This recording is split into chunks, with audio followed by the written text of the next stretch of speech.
Again, if you don't wish to be recorded or don't want your face on screen, please turn off your mic or your video so that that doesn't happen.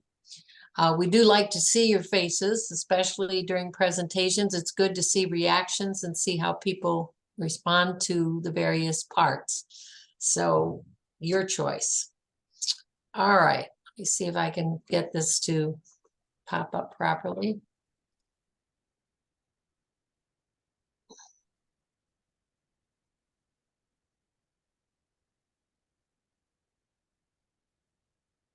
There we go. Can you see it now?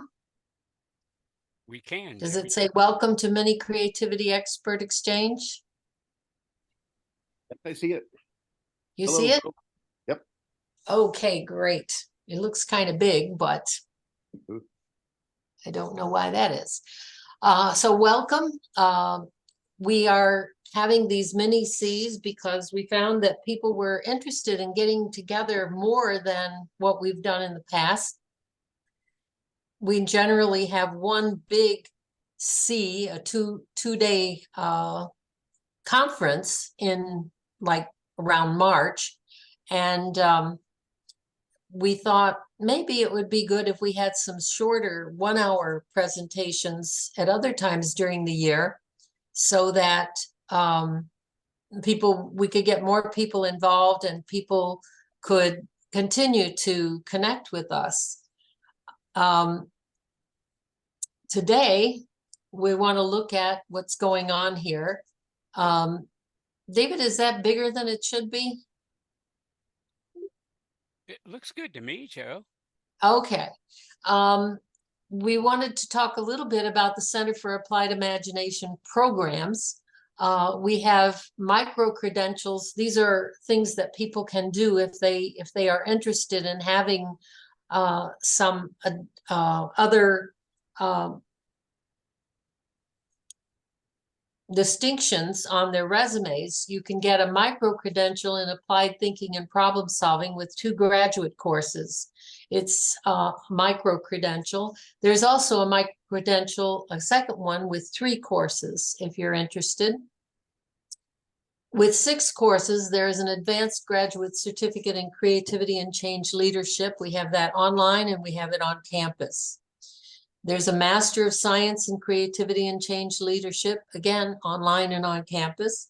And the Creativity Expert Exchange, which comes in this year in February 29th and March 1st. We had to move it so that we didn't interfere with some other programs like the Florida Conference. There's the image that you see here is Alex Osborne. And he gave a radio address with Edward R. Murrow on This I Believe. And he said that he believed by exercising our deliberate creativity efforts, one could lead a good life. And that's what we're looking for, all to have a good life. We have the Master's Distance Program, and to give you an idea of how that works, I have 2 links there, one for the program itself and one where you could apply if you do not have that degree.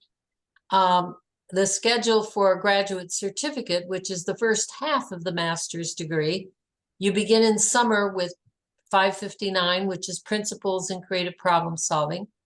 And then in the summer, you take 2 courses, CRS 610, which is Facilitation of Creative Problem Solving, and CRS 670, which is Training and Facilitation in Creative Problem Solving. Then in the spring, you take 2 more courses, CRS 560, Historic Theories, and CRS 620, which is an assessment course. Then the following summer, you take CRS 635, which is the capstone for the graduate certificate. It's creative leadership. This would give you an advanced certificate in creativity and change leadership. To go on for the master's, in the fall, you would take CRS 625, which is current issues, and in the spring, CRS 690, a master's project, and you get 3 approved electives at any time during that. And this gives you, there are some options within all of that, and you can take your electives either at Buff State or you can take them in your own location as long as you get it approved by your advisor. If you have questions about our distance programs, my email address is there, and I'm the coordinator of the master's distance program. So people contact me to find out what to do next and what they need to produce, and if they have any problems with their applications. Going on with our mini C's, in the spring, February 21st, Dr. Susan Keller-Mathers, who's online with us today, is going to do a program on the Torrance incubation model from 12 to 1 on February 21st. And February 29th and March 1st, which is really close right after that, like a week later, we're going to have our annual C conference. It's a virtual conference, as you may know, and we're also looking for presentations. So if you would like to send something in, you can send it to my attention or send it to the office. We would like to have people be a part of that and be presenters. Then on March 2nd, Susan is holding a tribute to Dr. Ruth Knoller. She has received a grant to have this in-person celebration. We've had a lot of things with Alex and Sid, but not so much with Ruth. And Susan took her sabbatical to work on Dr. Ruth B. Knoller and bring more attention to the work she has done. On April 18th, Dr. Puccio is going to do a topic at 6 p.m. This is a new thing, having one in the evening, because a lot of people are teaching or have other duties and they can't be there at the same time that we normally have them at noon. If they can't be there, then they can try this one at night. He's had his topic to be decided because there are a couple of things in the works that if they come through, he's going to change his topic. And that's why it's to be determined. That will be in April, and it will be 6 p.m. to 7 p.m. If you want to find more information about the programs, you can connect through our website. You can email creativity@buffalostate.edu. We're on Facebook and we're on LinkedIn. So there are many ways that you can connect with us. Today, we are happy to have our lovely Dr. David Yates, fire breathing over there. And David has a lot of experience. He was K-12 and college educator for 48 years. If you listen to all these things that David has done, you're going to think he's probably at least 150 years old. And I don't think that's true, but I can't prove that it isn't. He's an adjunct professor and technology coach for Buffalo State Department of Creativity Studies. And honestly, we couldn't do it without him. We make sure he's in all our courses so that he can help us as we run into bumps. He's an adjunct professor for the School of Education at Southeastern University, an adjunct professor for the University of the Virgin Islands. He's he does extensive faculty training experience. He was former director of the Center for Excellence in Creativity and Teaching for Southeastern University, 8 years in the communications field, and former supervisor of the Student Media Production Program of Polk County, Florida Public Schools. His background, he has a BA in English, an MA in Mass Communication, an MS in Creative Studies and Change Leadership, an EDD in Educational Leadership with specialization in Educational Technology, which is where we find him today, an MS in Instructional Design and Technology, and he's a candidate in another MS in Educational Psychology with an emphasis on creativity and cognition. And if that weren't enough, he has some special interests. David likes to learn about anything and everything, especially if it has anything to do with creativity. And he likes to work on teaching and training using technology, which is what he's doing with us today. He likes to help others, and he does that on a regular basis. We all have him practically on speed dial because we run into problems and he's the fix. He does nature photography and he likes to travel. He lives actually in a RV that he drives all over the country. He goes where the weather is. I think that's the plan, and travels all over the place, especially to national parks in the US and Canada. And on top of that, he likes snowboarding. And if that is if you can't find something in there that connects to you, you didn't listen really well, because it's all there. Congratulations to you, Dr. Yates, and welcome to our Mini-C. Excuse me. Quite humbling. Thank you very much. To get started, I'm going to play what in teaching and training is called a trigger video, which hopefully will make sense real soon to you, as well as my particular background. So here we go. Let's hope this works well. And people looking to grab that home run number 62. There's a strike, 1-1.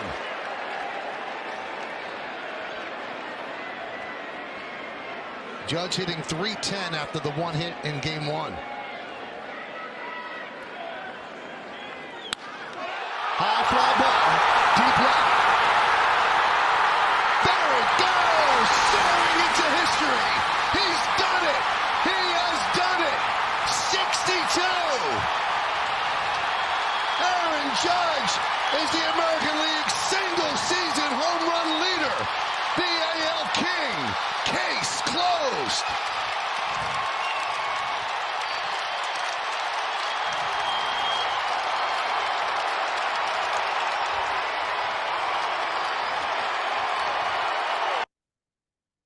okay, well, welcome to our Mini-C workshop on the technology that has been the most disruptive in the shortest amount of time in my 48 years in education and in creativity.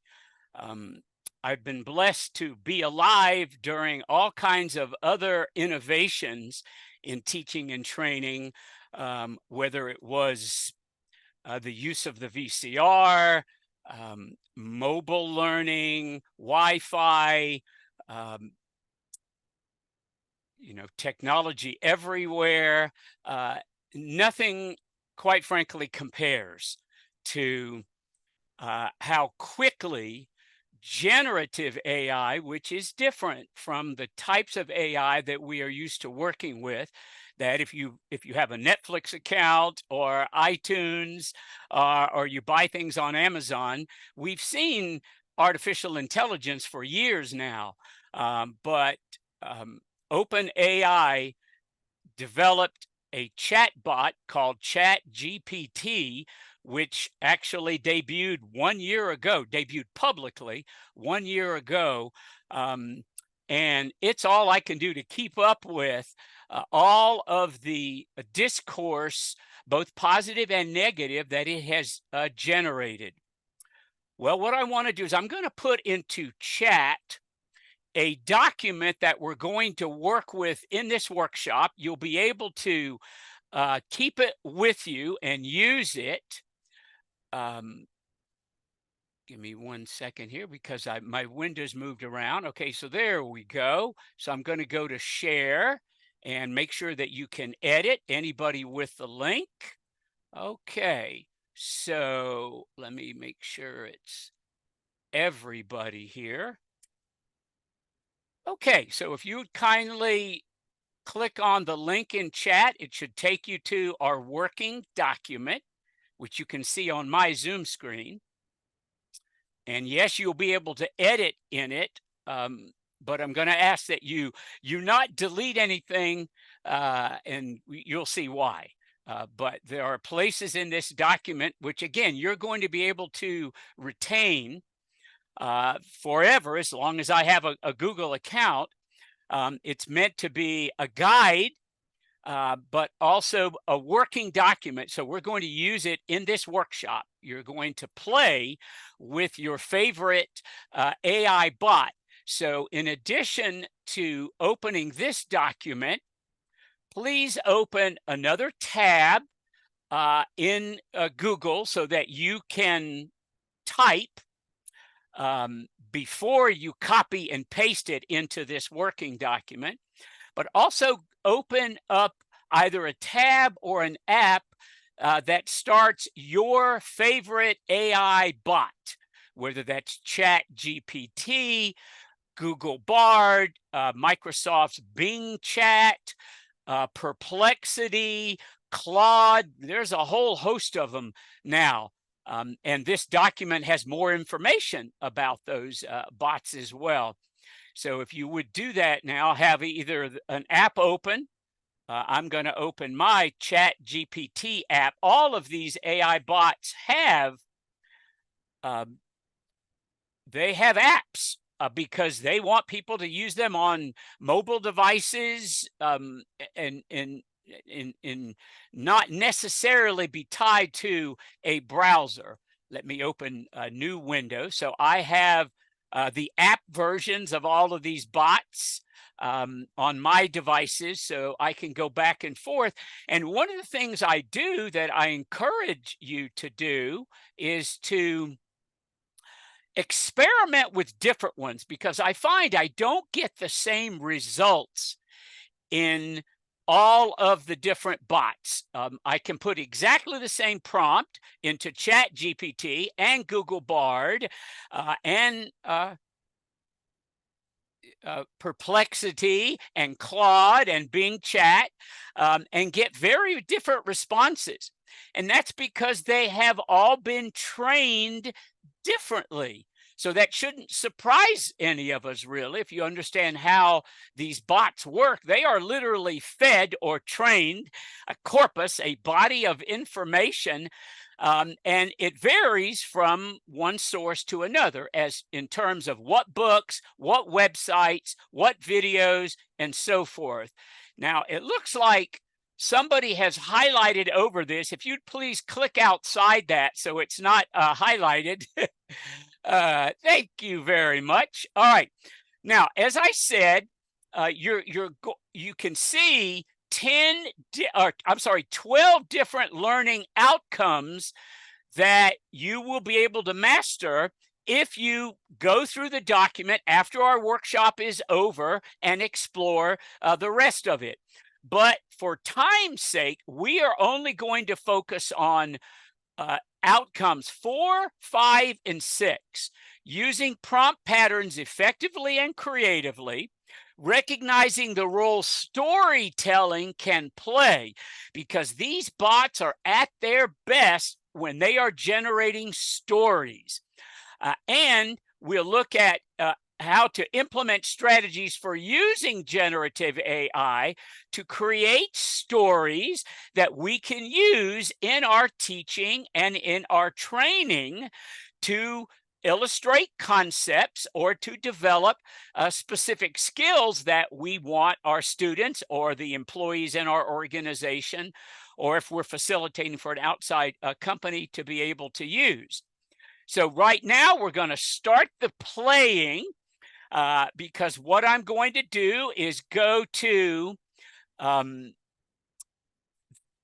if you've not already done so, I recommend you open the outline in Google Docs. I use outlines effectively. They're like a table of contents. So if you use headings, like if I highlight intended learning outcomes, if you look up here at the top of the Google Doc, right, it says heading 1. So you assign different styles to headings, And every heading that you put in your document, whether it's level 1, 2, 3, title, whatever, it shows up on your outline over here. So it's a really efficient way to navigate. So if I go past the outcomes, you're going to see sections that we're not going through. I compare bots and internet search engines, talk about the tools that have or do not have a live connection to the internet, which is very important, right? When we're doing research, we don't technically always need it, but you need to be aware of that. And stay tuned, because these bots, they change. Anybody, including me, who tells you they are an expert in generative AI, don't take lottery numbers from them. Don't buy the Brooklyn Bridge. Don't do anything that might get you in trouble, because honestly, it is generative AI is happening.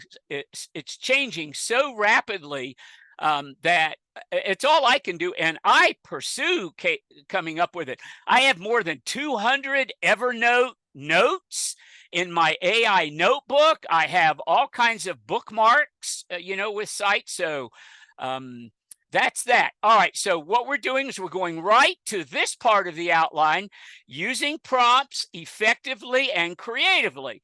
So what I have done is basically summarize the training I've attended, and later in this document, I list the training that I've attended that I recommend. There are a number of courses on Coursera and other places, and of course, you can always do our tried and true, go to YouTube and type in, how do I do something, in AI? But the main thing about generating prompts effectively is, number one, dialogue with the bot. Let me make this even a little bit big. Now, you should be able to see this, of course, if you're in the document also, but I'll make it bigger in case you're on a smaller device. So dialogue with the bot is absolutely essential, right? It's called Chat GPT. For that reason, it is not a search engine where you simply enter a question, a factual question probably, and you get back a response. These bots are programmed with human language, which means they understand and they communicate in a style that you actually tell them, whether it's a friendly style, an esoteric style, a learned style. You can actually pick the style, but they've been programmed to respond to human language. So dialoguing with them is essential to really getting out of them what you want. Every prompt I put in a bot, I say, ask me any other questions you need answers to in order to help me, because sometimes I don't know what else it needs, but I find I get very good responses. All right. Another key advice: provide key information, especially if you're teaching and learning and training others, if that's what you're using it for, right? For instance, tell it who your target audience is, because if you're looking for suggestions about how to gamify something, or come up with differentiated activities or activities that use multimedia, the target audience is going to be very different for the videos that you would show students working on doctoral work and students who are kindergartners, just as an example. Identifying your objectives for that training, the mode of the training or teaching, no personal info, but student demographics help.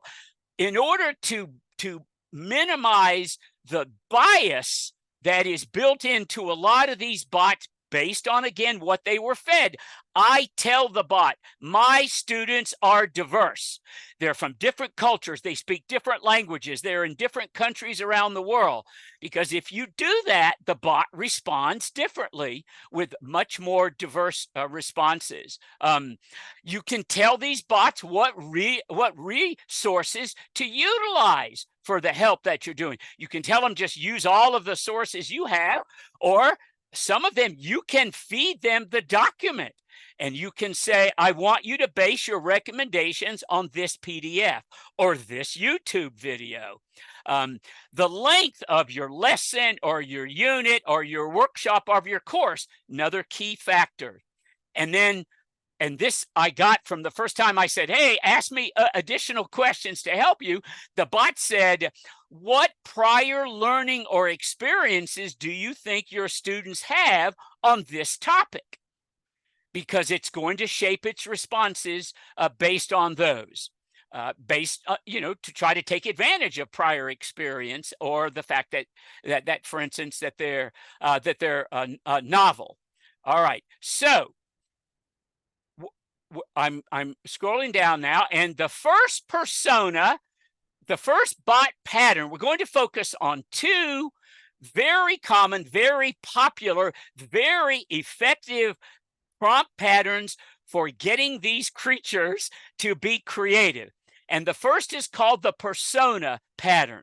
So you're going to ask the bot, act as X and perform task Y.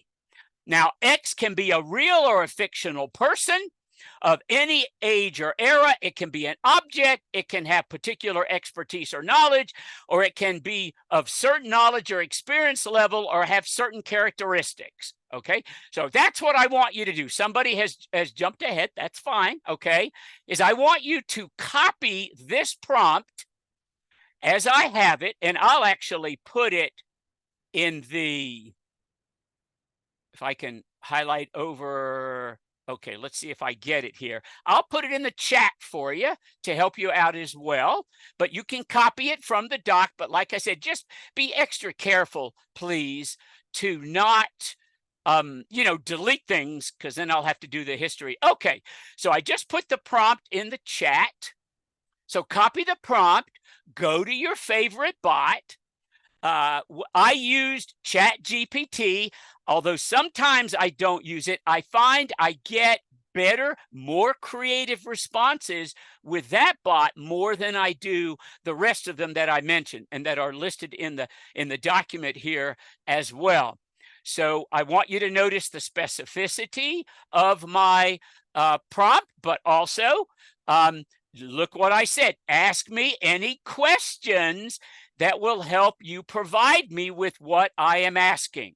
So I tag every prompt with that line, because it very often doesn't need any additional information, but I'll show you a prompt in a few minutes where it asked me several questions when I ask it for help facilitating.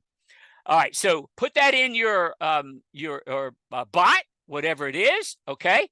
And now, if you'd like, you can go down on the outline to Appendix A, and if you would like, you can paste what your bot gave you right there. And if you see somebody else, just scroll down and paste it below theirs. So you don't need to paste the prompt, but paste the response and identify which of the bots that you use, so we can kind of see there what's going on. Okay, so if would anybody like to share what it gave? I want you to see. Okay, it looks like somebody, Anonymous Beaver. There we go. All right, thank you very much, Anonymous. Was that Beaver? I think it was. It gave it a title. And here's what I did. I actually showed science teachers at Quinnipiac University when I did a workshop for them back in September. I said, this is how you can use storytelling in whatever discipline you're teaching, because you can tell the bot, I want you to include elements of your discipline. Remember, in this particular one, I told it that I wanted it to include physics concepts like force and velocity and momentum. And then I also told the bot, I want you to generate questions that my students could answer. So I could give them the story, they could answer the questions, and you can also tell it, give me the answers to the questions as well. But you get the idea. You can see this. Now, I don't know do we know which one There we go. You can see, you can tell it generate multiple choice, true, false, open-ended questions, and you just build that into your prompt, okay? Now, I don't know which bot this is, but it's okay. You get the idea, right? Once upon a time. David, Yes. it's Katie. So Katie. I put in the chat that I use ChatGPT. Okay, thank you. Thank you, Katie. You're welcome. All right, so ChatGPT, and you can see, once upon a time in the heart of Yankee Stadium, I found myself nestled comfortably in the pitcher's hand, ready to embark on an exhilarating journey. Now, of course, you could go in as the moderator, and you could modify this however you wanted to for your students. You could, if it meets your specifications, you could give it to them exactly the way it is. But hopefully this will give you an idea. And I used a baseball. I told ChatGPT, like Katie did, act as a baseball. You can tell it to act as a person from history, act as a tree, a baseball, act as, this is fascinating, I'm doing this with doctors in a couple weeks, act as the COVID vaccine making its way through the human body, and describe its effect on the parts of the body. You know, how does it work? So you can shape your results based on what you tell it to do. But I think it's quite imaginative, even as is, even if I didn't change it. And then you can see it generated these multiple choice questions at the bottom that you could give your students that were related to concepts. And again, you can use any discipline, and it could be for training, not just for teaching, any grade level. So let's let our imaginations go crazy here, okay? And once again, that is the persona bot, where you tell the AI to act as X, that's the person, or the thing, and perform task Y. Now, I'm going to scroll down for the sake of time. We're going to practice some other things, but if you keep scrolling, you're going to see I give you several other examples. Well, here's one. I love to teach critical and creative thinking. All of us who've been through the program know that they go hand in hand, right? One without the other is incomplete. Because when you are diverging, you're primarily using what we call creative thinking. And when you are converging, you're using what we primarily called convergent thinking, okay? So I told it, act as Toto in The Wizard of Oz. So fictional creature, a dog, and a movie. It can be books. You can tell it act as Jay Gatsby, or act as Polonius in Hamlet. Doesn't matter, okay?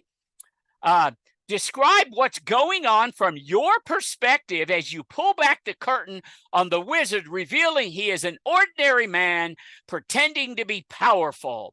Then generate 10 short answer questions that will help, notice the specificity, undergraduate college students who read your story develop these 3 important critical thinking skills: recognizing assumptions, discerning appearances from reality.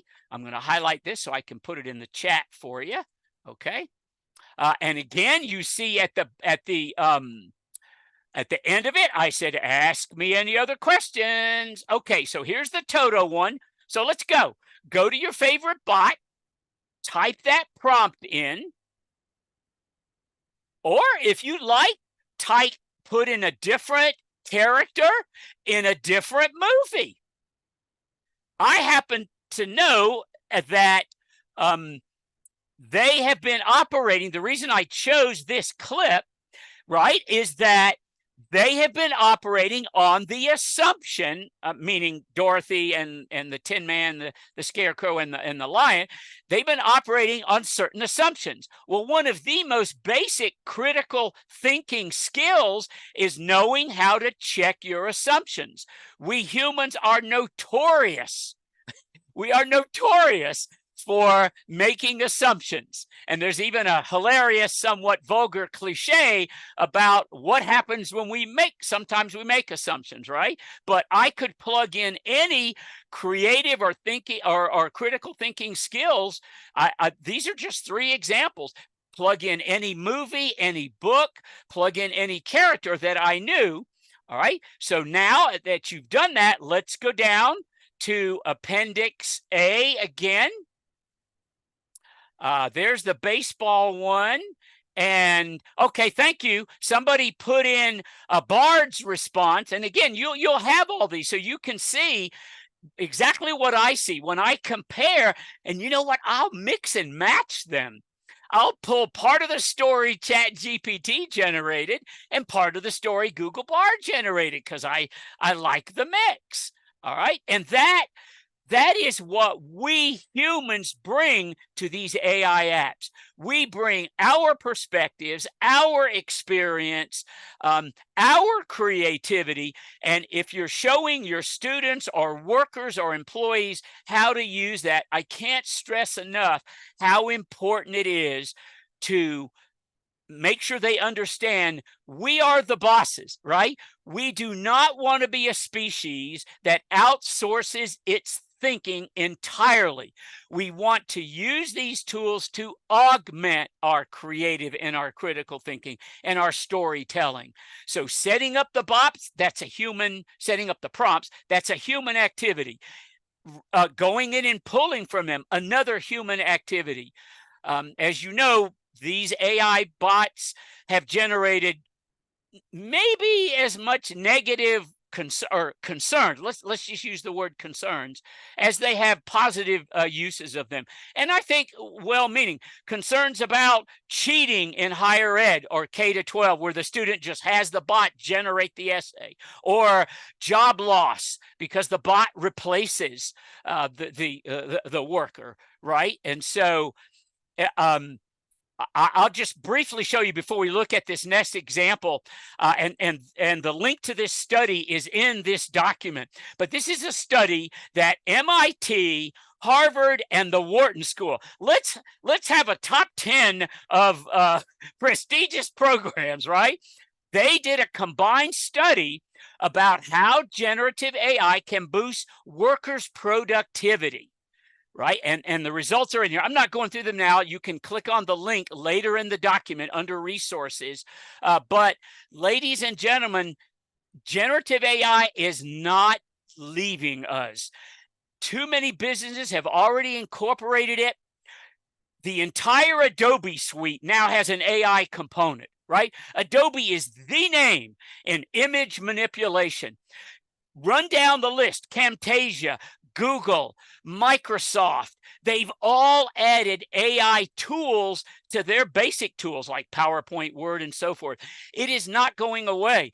And if we don't train our students and our employees in AI literacy, right, in the ethical, compassionate, responsible use of it, we do them a disservice.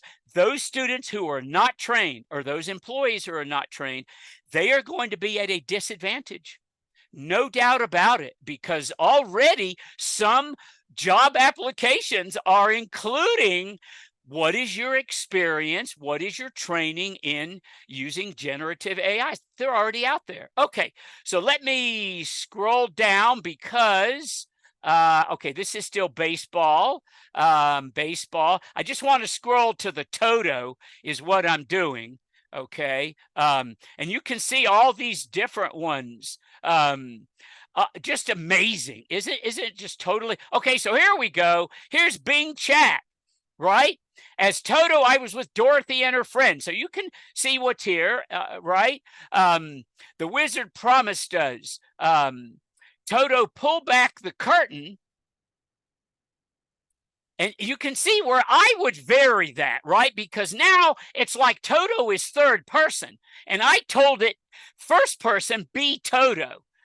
Okay, so I would tell the bot, I don't want you to say Toto pull back. I want you to say I pull back. Or I would just change it when I gave it to students, right? All right, here are 10 short answer questions. And then a recap, basically. All right, so let's see if we got some other. So here's this is Chat GPT with baseball again, but you get the idea. Okay, there's Toto. Oh, you want the inside scoop? Okay, let me tell you what really happened. I love it. And see, again, they're conversational. Now, before we go any further, I want to jump in the outline to storytelling. All right, so on the outline, and then we're gonna practice another example. All right, this is something that has been a lifelong passion. And boy, when I read Jonathan Gottschall's book and then listened to his audio book, The Storytelling Animal, How Stories Make Us Human, it changed my whole approach to teaching and training, because we humans are wired to respond to stories. So we can use them to illustrate concepts and skills like I just showed you using these bots. We can also use them to generate case studies. One of the studies, and his book is well researched, okay? One of the studies he cites involved people in an audience who were all their heads were wired to watch their brain waves while they were listening to a story, and their brain waves from people who did not know each other, their brain waves synchronized listening to the story. That is how neurologically we are wired. There are people in the US and I'm sure in other places of the world who are not Christian or Jewish, who don't read the Bible, but they can tell you the story of Noah and the ark, right? They can tell you the story of David and Goliath. By the way, that's after whom I was named, just as an example. A lot of Americans can tell you the story of George Washington and the cherry tree, okay? So you get the idea. We are wired to respond to stories. So this is a key takeaways. I got this out of, I need to put it here, honestly, because I do urge that we are transparent, and I forgot to go back in and add it. I need to go and find out, because I asked the different bots, summarize in a bullet list the key takeaways from this book. And you can do that with YouTube videos as well. And this is what it'll generate. But I curated it. I did not just paste it, because I love that book and I wanted to make sure that everything that it gave me was accurate, that as the educated person here, right, I curated. And that's another thing we want to show our students how to do. These bots will generate all kinds of ideas for stories, outlines, rough drafts. We need to show our students how then do we develop their critical thinking skills so they, as the human in the room, go in and modify and judge and curate, not just take it, okay? And then this is generated from Chat GPT. I said, listen, I want you to generate 25 strategies for using storytelling and narratives in teaching. Now, I could have been even more specific. I teach art, or I'm giving workshops on, right? I could be real specific there. These are just general. So look at all the ways it said you could use storytelling in your teaching and training, right? And you'll see case studies here. They are a powerful story-based way to teach and to train others. So that's where we're going to go next. Whoops, let me scroll down here. I went back to the wrong thing on the outline. Sorry, I should have scrolled back up. Okay. All right, so using prompt patterns, there we are. And you see, I've got a bunch of other examples. You can play with them after the workshop, okay? So go in, copy the prompt as it is, take it to different bots. But here's what I encourage you to do. Don't just use this bot, okay? The bot I'm giving you, change the information in it, right? Act as, and pick a person that you know has expertise and explain why, whatever that is. at whatever you're trying to teach. Okay, so, and then the next one is act as a trained moderator for a 5-person role-playing scenario where famous people representing political models like capitalism, socialism, and communism argue about which model brings the most happiness to the most people. So you see how you can do role-playing for your discipline. All right. Now, this is based on a very popular series I love. This is really going to date me. Back in the 70s, it was called Meeting of Minds, where, and by the way, you can go to YouTube and type in Meeting of Minds and see all the episodes. But Steve Allen was the host, and he assembled people from history and fiction, and they debated topics. And what a great way then to teach your students, right? Identify 10 questions undergraduate college students reading this role-playing could answer that will help them develop critical thinking skills, or again, whatever skills you want them to develop. Okay. All right. So here we go. Ta-da! Act as trained facilitator, Roger Firestein.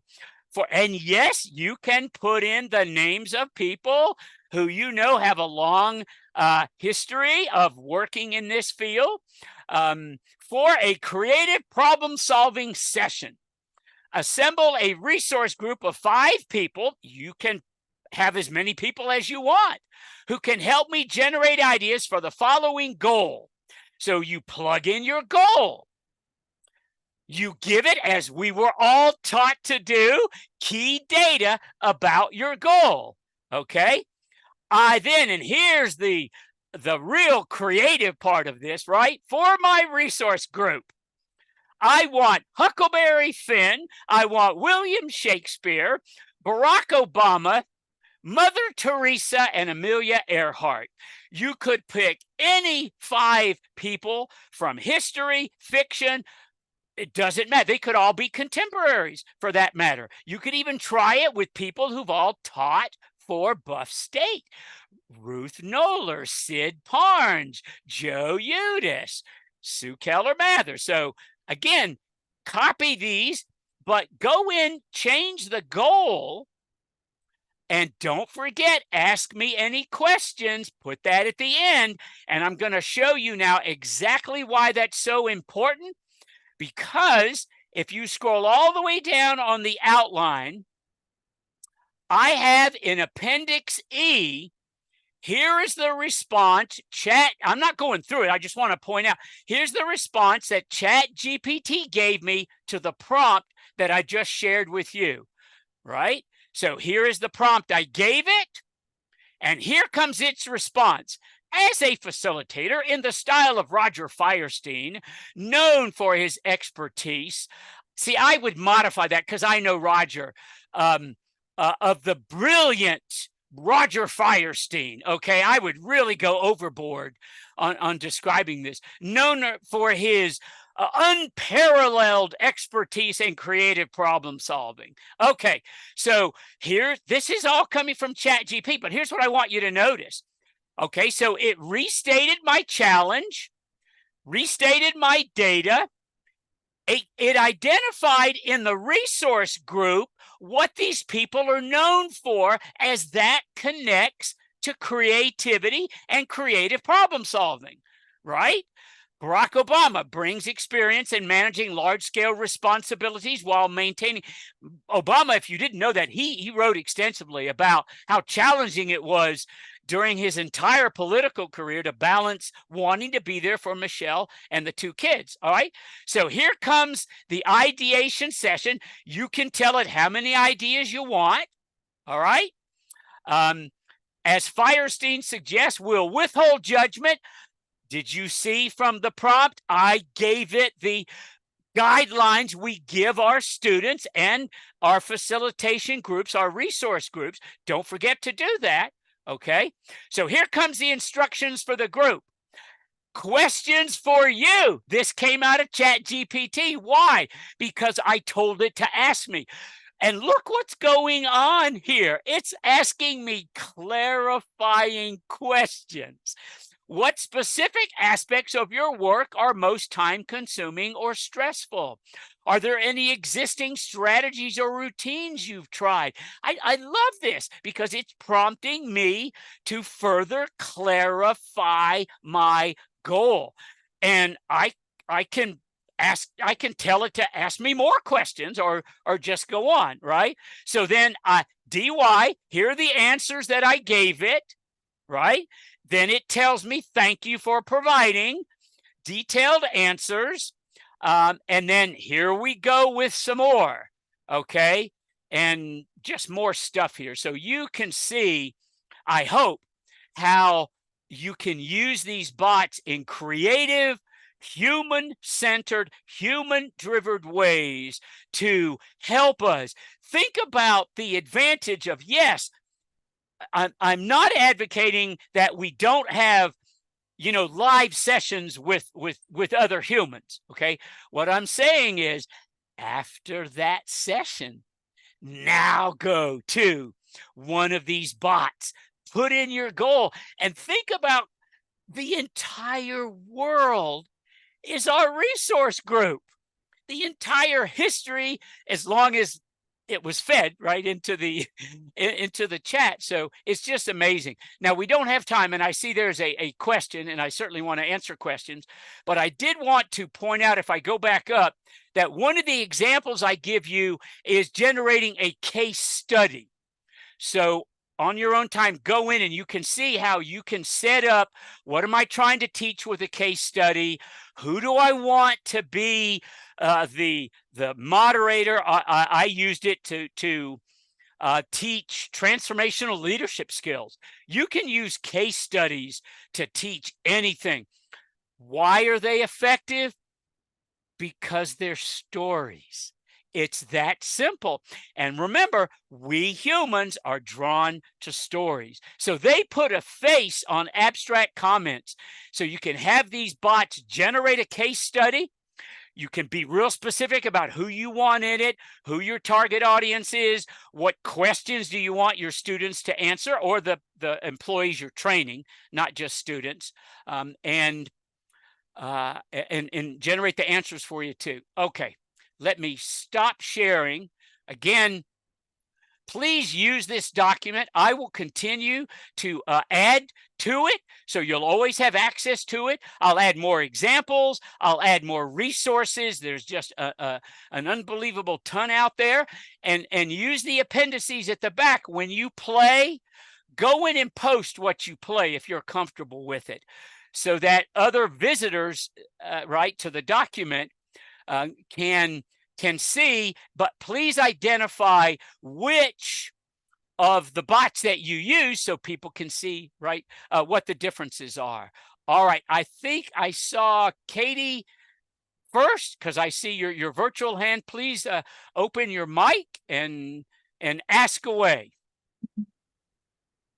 It wasn't actually a question. I wanted to tell you an interesting thing that I found. So I decided to put that same prompt into 3 different like I put it in ChatGPT, in Bard, and in the Perplexity.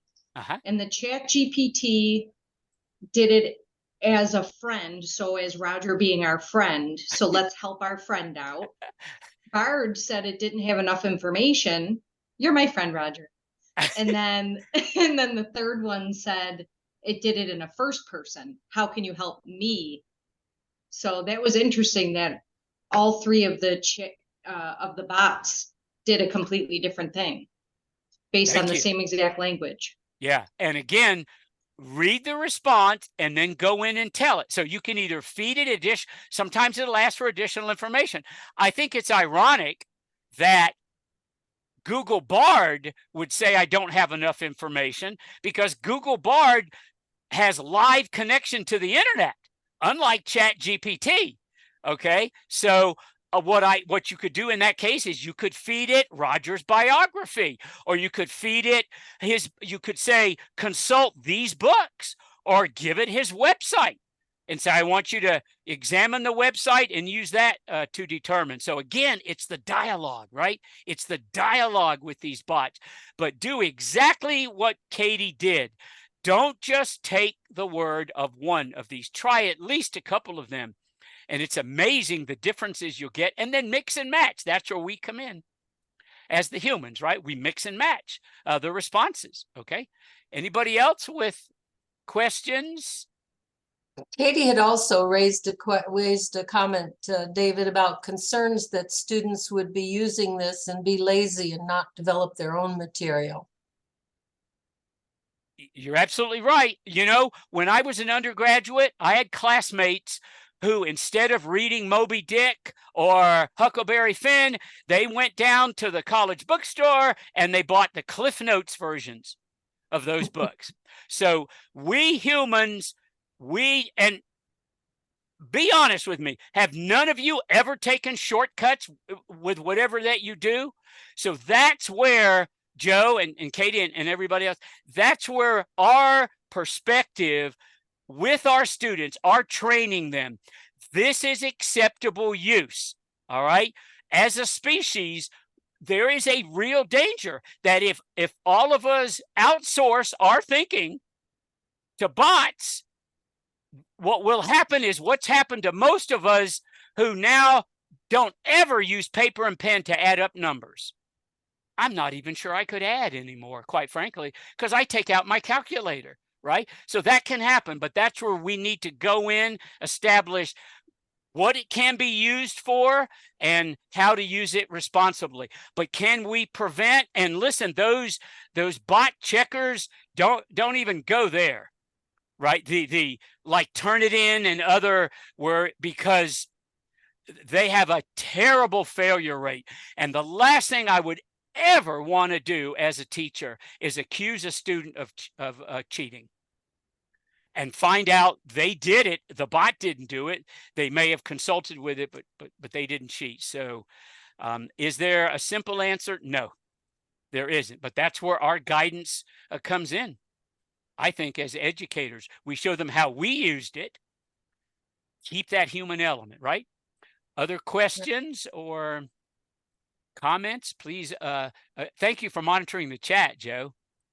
Yeah, there weren't really questions. I think that what we will do now, because we're at the time that we agreed, that we're willing to stay on for a few more minutes if you'd like to stay on, and if not, if you need to leave, go ahead and do that. It'll be fine. And thank you for coming. And I know that Maddie put in the chat a way to respond to how you like these little mini C's. This is a trial balloon that we're doing.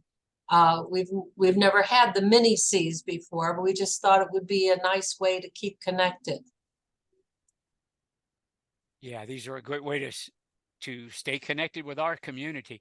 I will stay as long as any of you stay. If you want to chat or share your own experiences, your own cautions about, and I mentioned one, right? And tell your students, don't put personal information in there, right? Demographics, like my students are diverse, they represent a lot of different countries or whatever it is. That is so general that it will help the bots, but doesn't give them addresses, phone numbers, birthdays, whatever, right? The kind of private information. Did anyone else have a question or a comment? I'm glad that I'm seeing in the chat that you're happy with the many C's, and we will keep doing it. I think it's really helpful to have something in between the big C in the March timeframe. It's just one thing, and we're we're creative more often than that. Well, that's why I wanted my focus to be, because we bring, even if we use these bots, we bring our creativity to their use. I can't stress that enough. We bring our creativity to the table, and we bring our critical thinking to the table when we evaluate and compare their outputs. So I have one quick question, David. This was excellent. This was really helpful. Thank you, Dan. I've used Chat GPT and probably not as creatively, certainly not as creatively as this, but I've asked about specific questions and like legislative questions, and it says it only gets up to like 2021, that it doesn't have any of the current information. Is there a workaround that, or are there some AIs that are better than others? There are, and Dan, if you scroll down in the document, I run down the bots that have live connection to the internet and those that don't. Now, I will tell you, I upgraded my free ChatGPT account to ChatGPT 4. It's also called ChatGPT Plus because it will enable you to add plugins. And there's a great search the internet live plugin for ChatGPT called Keymate. So when I ask it to do something that requires newer information than 2021, it uses Keymate for that information. So for me, the $20 is worth it because I use it a lot in whatever I do. And I want that recency of information, quite frankly. And I swear there's a plugin every day. Another plugin comes. You know, they've added them to generate images, to generate PowerPoint presentations and things. So that's my advice. Yeah, go back, fork over the money, get the get the 4 version of it. I got better responses from it because you can switch back and forth 3.5 to 4, but that's my answer to that. Okay, Dan? Thank you. Yeah. Anybody else with question, comment? Oh my goodness, Estella says it's pause new account creations. It probably won't be paused for long. They pause now and then. I've experienced that over the year. I've been using GPT, but typically the pauses don't last very long or portend there's going to be another upgrade coming. So hopefully, David, did you question them about that fire behind you that you questioned us on? To see if anybody knew where it came from? You know, I didn't. Hopefully you saw the connection when you know what? I just realized now, I didn't play the Toto clip, did I? No. Oh, yeah, because of time, I played the Aaron Judge clip, but I have a clip of Toto pulling the curtain by, and he reveals the wizard is just a man with a bunch of controls. And so, yeah, unfortunately, that was the connection between my little fire. The fire in the background is the Wizard of Oz. But I'll go back. I'll add those clips. But you can now. I'll also share for what it's worth. I subscribe to YouTube Plus for 2 big reasons. I can download YouTube videos, and they don't have commercials in them. So when I have, and so I can play them without, you know, the live connection to the internet. So anyway, I do subscribe to YouTube Plus. You don't have to do that though. Robbie, question? Yeah, I was trying to think of how I wanted to phrase it, but first, just starting as a big thank you. This was a lot of fun. This was really cool. I love the kind of outline and now being able to reference it going back afterwards. I'm really curious because I've been trying to keep up as this has been kind of evolving over the last year or so. I mean, I'm curious to know what your take is on either the issue or non-issue, and or what mitigation measures or how things are looking as far as the question of like AI hallucinations, or essentially when artificial intelligence comes out and says, you know, the color of the sky is purple, you know, it's not usually that blatant, but you know, but it's stuff like that where, you know, or even maybe a different way to put it is like when you start to reach gray areas or areas where there's more subjective opinion, and AI is like, you know, this is one answer, and it treats it like that, even though we know like, oh, there's some gray area on different ones. So I'm curious to know your take on that. Well, thank you for a great question, actually. We're back to we need to curate and we need to show our students. So you can take a response, you can analyze it yourself and say, as a content area expert, okay, this is correct, this is correct, this is not correct, I'm taking it out, right? We can also verify by taking those responses, and I do this a lot. I will take a response from one and put it into another and ask it to verify or use other sources. Okay, so again, it's the human part of it, it's the critical thinking part of it. Now, here's the other thing. You know, my workshop today was on using it creatively. Well, how can it hallucinate creatively? Okay, because the ideas it is going to come up with, I can decide I'm going to go with that idea. When I go into the convergent thinking phase, I'm going to say, nah, that idea, for whatever criteria I use, I'm throwing that out or this out or that out, right? And so curate, and it's something we have to show our students. Be very careful if you ask it for factual information that you have no content area expertise over, right? Or you're not going to then verify with other sources if you suspect it, because that's a part of what I would call AI literacy that students and employees, whoever we're training, that they need to understand. Yeah, and it's ironic in a way, these bots will hallucinate because have you ever said something to somebody and they told you what you wanted to hear because they like you, right? They admire you, and so they don't want to hurt your feelings. You know, the oldest one is, honey, how do I look in this dress, or how do I look in this suit, right? Or whatever it is. And what are you going to say?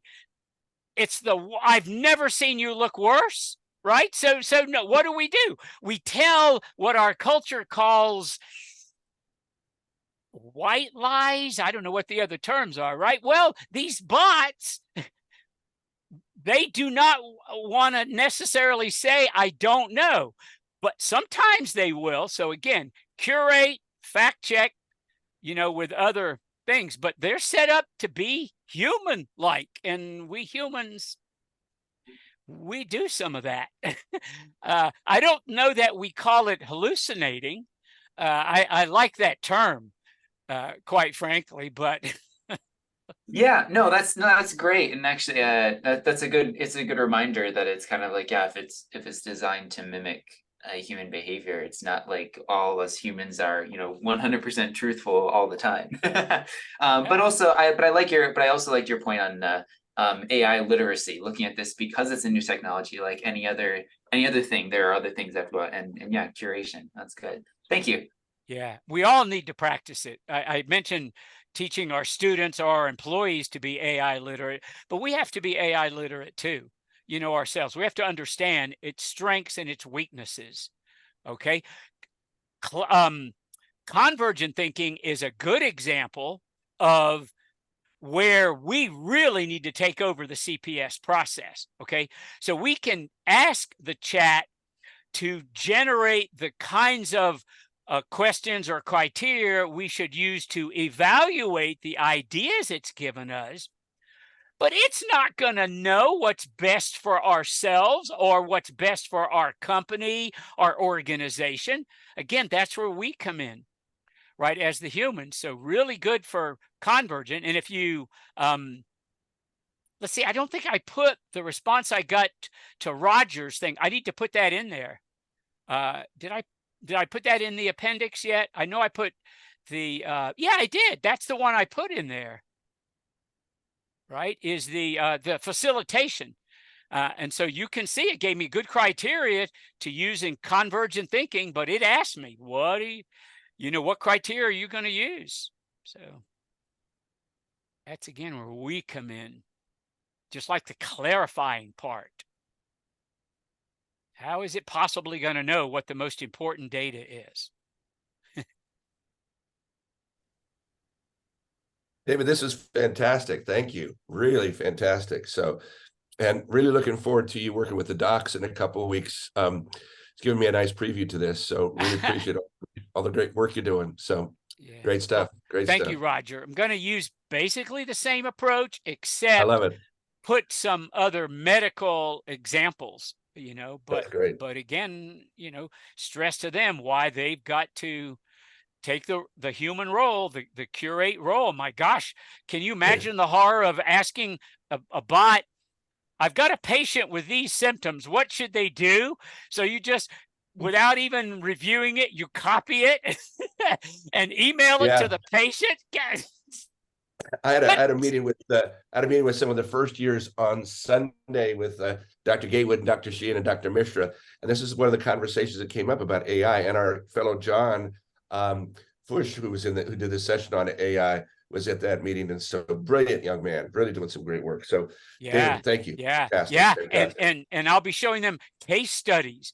Case studies are fantastic in that particular field. They're used in a lot of different fields, but case studies of a doctor and a nurse and a technician, they interact with the patient, and you're trying to illustrate decorum or critical thinking questions. My gosh, that's that whole area could be right up, right up these bots, and it'll be curious to see. I'm curious to see what if you put in our good friend Dr. Gatewood, right? He's a cardiologist. Okay, so what if you told the bot, like I told it, to use you as a facilitator? It would be interesting to see how the bot responded if you said the cardiologist in the room is Dr. Robert Gatewood. Yeah.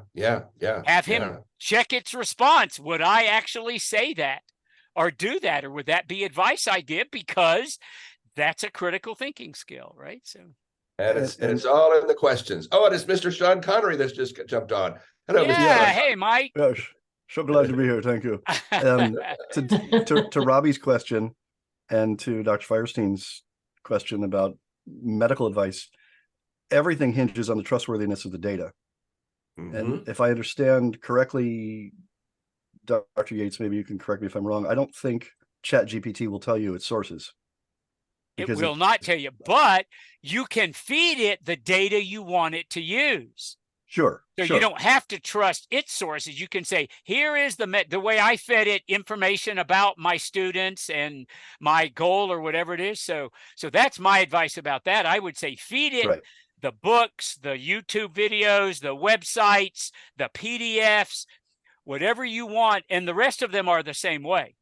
The rest of the bots, you can feed them. Feed it the training data that you believe is accurate and trustworthy. Don't depend on Bard or any of the other ones being to tell you this is trustworthy data. You don't know.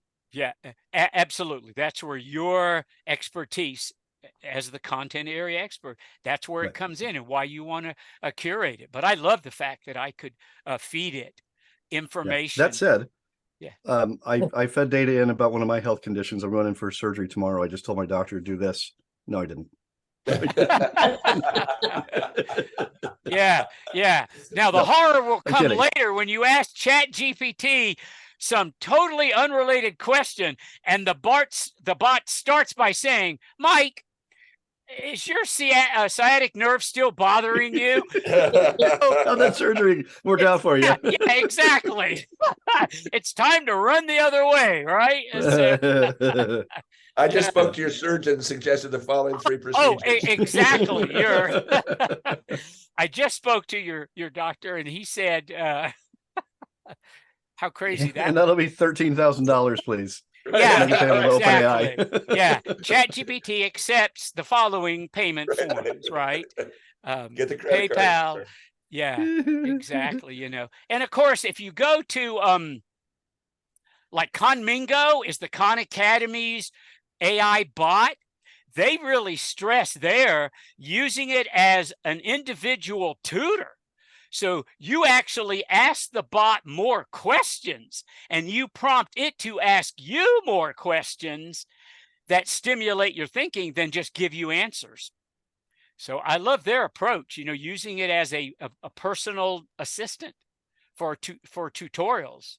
There's lots of that going on right now in our field, education, setting up and customizing it to use it. You can control what books, again, websites and so forth. So, and Conmingo, they say, okay, you want to learn about Huckleberry Finn? Talk to Huckleberry Finn. Ask Huckleberry Finn questions, or ask Jim or the other characters in there, ask them questions. What a fun way to interact with this media, right? Similar to saying, pretend you're Toto. I pretend I'm Toto at least once a day. So. Oh, very good. Is when my you're mic with on? Mean Sorry. Joe Fox. Evil Joe Fox. So Evil, great not stuff, mean, guys. evil. Yeah. See y'all. Take Yeah. care. Great It's stuff. wonderful. Thanks Bye, so much. Roger. Thank you, David. Thank you. Yep. Thank you. Yep. If there are no more, thank you. Thank you very much. And I think I will head out now too. Or Joe, if you're talking, you're muted. I don't know if you're saying something to me, but Probably something not important, but but what I was going to say was we've had really good responses to today, and people are really interested in having more of these mini Cs. They really liked it. They liked the wonderful. format. They liked the whole idea. They loved your session. I think it was very, very useful, and we've had a wonderful day, and I'm hoping that we hear from people again. Yeah. Because we have the next one coming up. Hi, Anu. Yeah, Anna. I would also recommend that we look for opportunities with the rest of our mini Cs for more interaction, more workshop style, right? Yes. So, and we can share with them, like I tried to do, way more than you're going to have time to do, because I'm hoping people will come in here, they'll go back to this document and play with the other example prompts and learn from them. So. Yeah, I liked the creativity of it myself and how you used it to use problem solving. It just never occurred to me to do it that way. And so I'm really happy about that. I'll have to play with that. Yeah, it blew me away the first time I did anything creative with it. Story.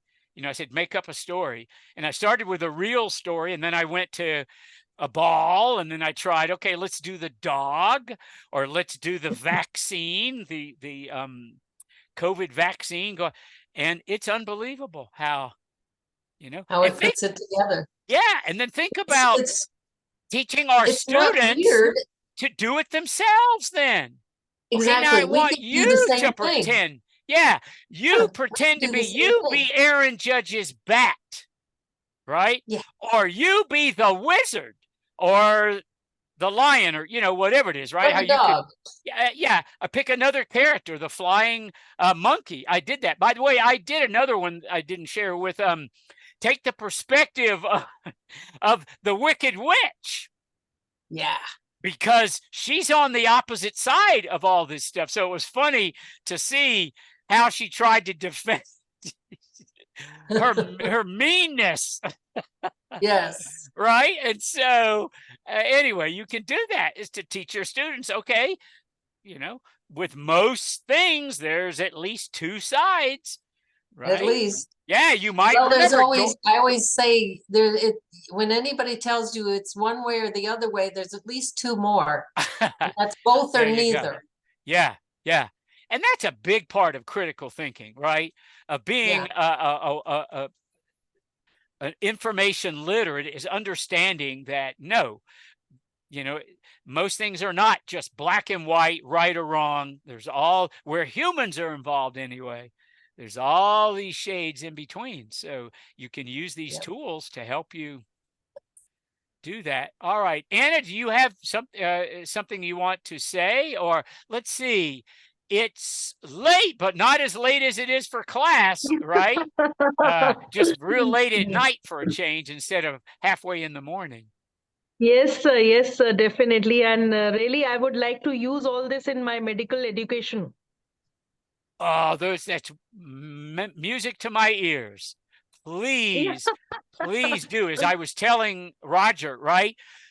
It'll generate these amazing case studies, Anna, where you Exactly. specify who's in the Yeah. room and what are they discussing, and then you ask it generate follow-up questions, and Definitely, yeah, definitely. and take This advantage is of that storytelling.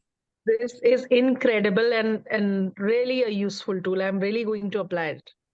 Yeah, and I would think you could have your students then take it another level. They could generate, right, to demonstrate Exactly. their learning. Have Yeah, them exactly. generate a case study that has these medical people and these patients, and here's the illness or whatever we're trying to change, right? So you encourage them to be creative in that case, demonstrate their knowledge on something other than a test. Yes, yes, yes. I'll do it, and I'll definitely share with all of you the report, with the Thank you. feedback, especially. Thank you very much. Love Excellent. it. All right. Well, I have I'm going to class stop my coming up, recording. so